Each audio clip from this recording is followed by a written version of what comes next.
Welcome to my video on do you have barriers that prevent your customers from buying? My name is Neil Potter and I'm with a company called Improving Your Small Business, and today we'll discuss the kind of barriers that companies have that kind of really get in the way of making sales. So I have 5 example barriers I'm going to go through in the video. As we go through it, just kind of make notes to yourself about where you think your company may have similar kind of barriers. So barrier number 1, I think is pretty obvious, and I've mentioned this in other videos too. A company ignores its own service request channels.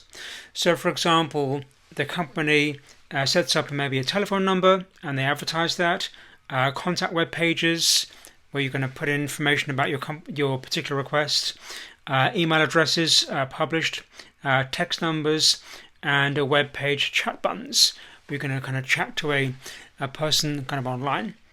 And what I find really strange about this is that sometimes, most times, oftentimes, these do not actually work. Maybe one of them works and the other 3 or 4 kind of don't work.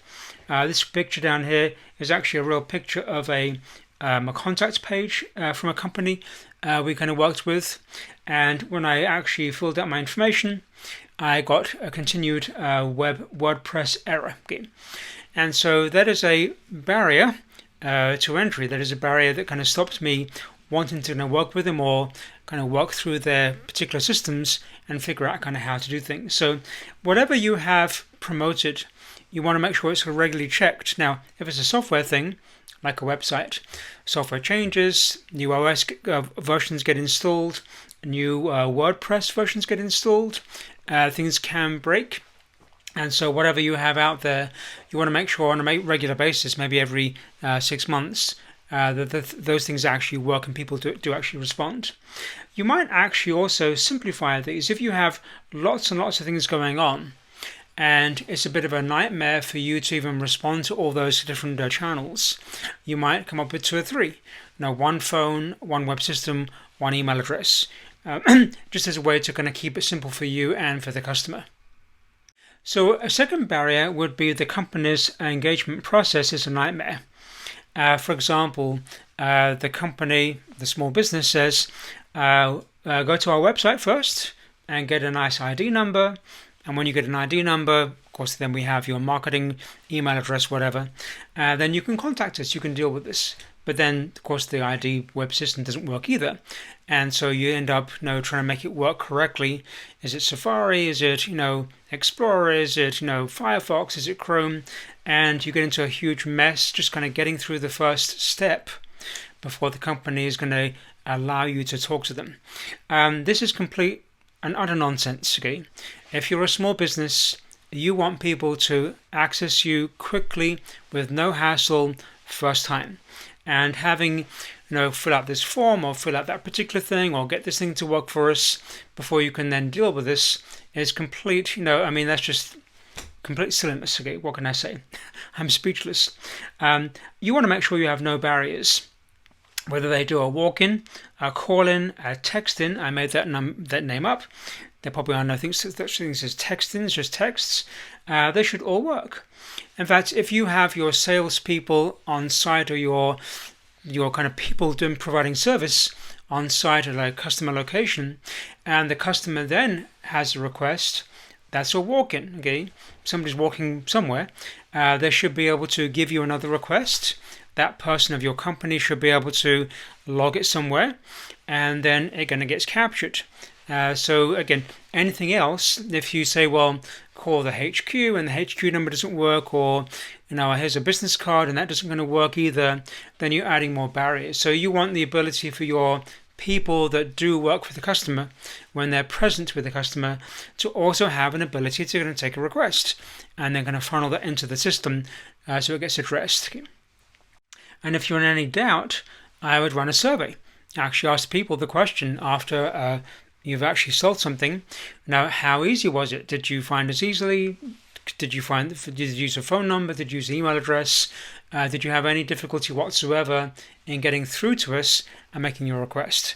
And so maybe it is working great. Maybe it's not, and you don't know. I would say the vendors I have dealt with where I had to kind of broke their website, tried one number, then tried another number, I would say they have absolutely no idea I went through an hour worth of hassle to kind of get through to them in the end, only because I'm persistent. And if they knew that, and they kind of cared enough or could do something with it, they actually could fix it. Either eliminate a step or fix a step. But unless they kind of ask the question, they don't know. So barrier number 3, salespeople don't follow up. Yes, I have covered this elsewhere. It is a chronic issue, okay? I think worth repeating. Heck, if you have salespeople that don't follow up, how does this work again? So you have salespeople that collect sales and they don't actually collect the sale, okay, by following up. Then how does that? I don't know. Okay, I give up. Okay, broken, major broken. I would say I'm not going to go through a lot of details here. I think it's self-evident.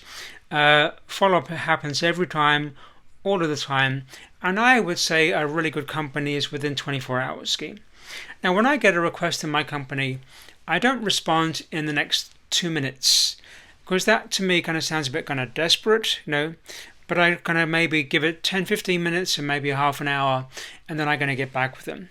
And what I've found over the years is that my competitors don't. My competitors don't get back with them, or they get back with them at the end of the week, okay? And I always get back within 24 hours or the same day. And what I've found is that actually being first in there, and obviously being good, I think good, being first in there and good, I get the sale. Because, particularly when I respond to them, I'm able to answer their questions and kind of help them out and whatever. And my competitors simply don't do that. I actually had one customer tell me that the vendor that was competing with me, that they kind of were considering, actually said, I only do proposals on Fridays. And she requested this service on a proposal on a Monday. And so this person only did proposals on Fridays, okay? So she has to wait 4 or 5 days to kind of get a proposal given to her, which is just ridiculous. Why Fridays? Why not Sundays or Tuesdays or Wednesday PM, okay? In my case, I knew the lady beforehand. I spoke to her on the phone. I had a bunch of template proposals where I can tweak and modify, and within an hour or so I can get her a detailed proposal that she could then use. So again, another barrier that could be in the way of actually selling and doing business. So my 4th example is staff not trained enough to help customers make a purchase.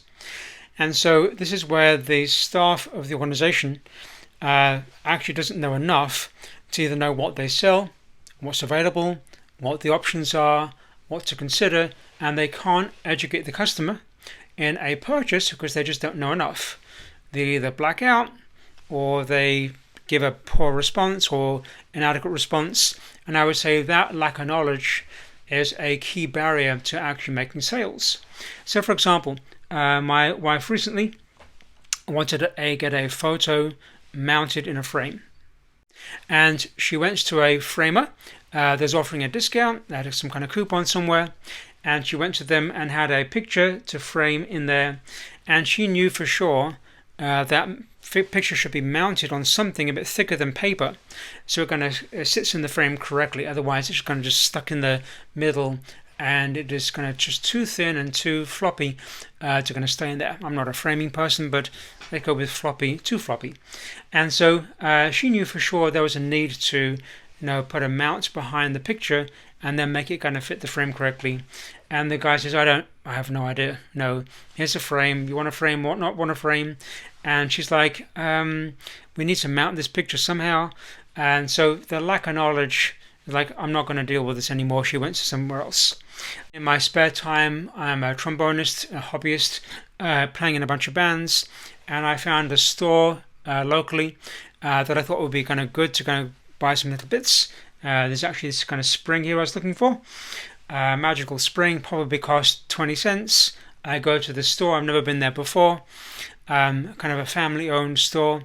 And I ask, do you have a spring? Okay. And the person behind the counter was the new assistant, kind of plopped in there with no education about what they sold. And her best response was, I don't know. Okay. and I'm thinking, well, can I look behind the counter at all these kind of boxes of things, and I'll find you have a spring. I know you have a spring.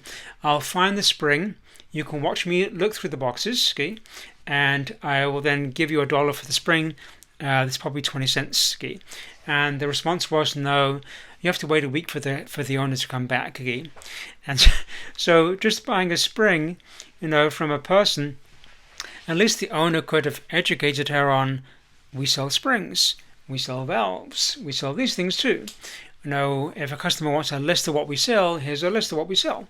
And a little bit more kind of just a tie between customer need and the store. And so what I learned from that is that this is a huge barrier. If I go there, am I going to get this person again? Am I going to get the owner? Forget it, I'll go to Amazon or some other kind of vendor. So barrier number 5, the lowest price is too high, no trial offered, and no money back. So these are also barriers that get in the way of making a sale. So for example, we have a patio. We don't use it very much because of the mosquitoes. The mosquitoes are tedious and annoying, and they will not go away. And after being here for 12 years, we've decided it's going to bite the bullet and get an enclosure, a bit like this. And vendor A comes by, very nice, and said, we'll start at $45K. Okay? $45,000 is a lot of money for a patio enclosure like that.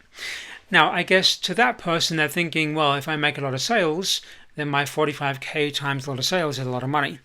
My view of the world is that if you're charging $45K for your initial kind of beginner version of your enclosure, high price times 0 sales is 0. So you keep on charging $45K, but good luck on the sales part of that. I think what they should have done is recognize for the regular kind of retail kind of sales, kind of like a homeowner, that's going to out of range. And so they should have had some cheaper options to kind of get people kind of going. Maybe this is good for, the 45K is good for a store or a big manufacturing company or whatever that wants to going to spend a lot of money or has a lot of money. But for the regular Joe, that's too much. Vendor B came around and actually had a very well built, cheaper enclosure with many kind of free add-ons. And so again, to going to get a sale with them, they had a lot of choices going to pick and choose from for different kind of weather systems you can deal with and different kind of materials and whatever. And so they've done a good job in having a range of options. So you could pick and choose from the range and go to the lowest one if you're going to wanted to do that.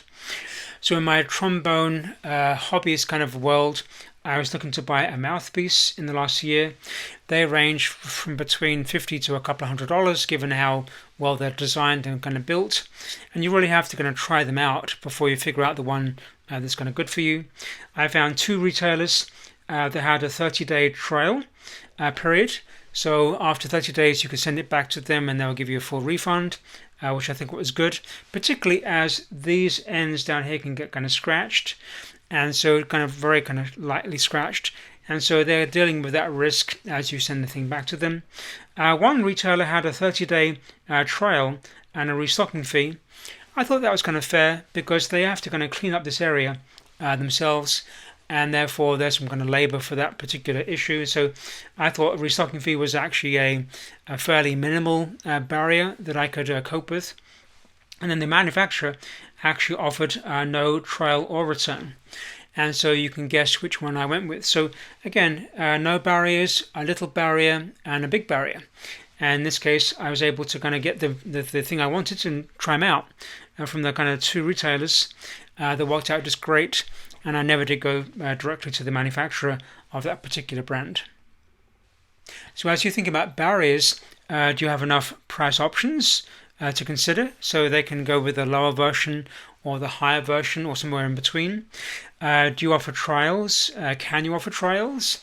If you're doing something like an installation and there's no way to kind of do a trial because when you install it, it's stuck there, maybe you have them talk to other customers and see what their experience was. So the trial isn't of a thing they would try themselves, but they're trying the product out through somebody else's experience and figuring out, yeah, when we have this installed, this is going to work great or not so good or whatever it is.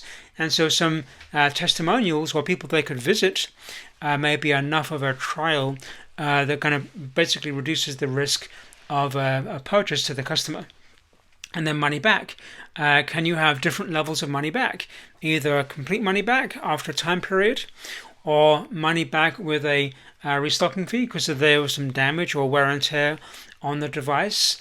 But at least consider options where the risk to the customer is kind of zero or very close to zero.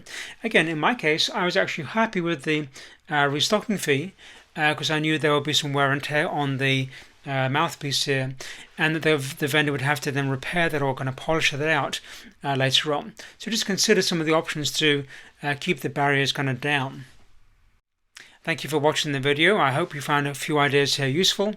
If you want to read more examples, there are articles on our website. Take a look. There's more coming all the time, more videos and more articles. If you have a question, please put a comment below the video, or you can go to our contact page.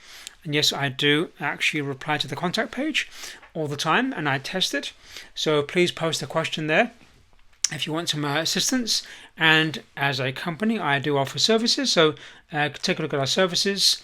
And if you need assistance to really implement something or discover something or fix something, kind of let me know too. Thank you. Bye-bye.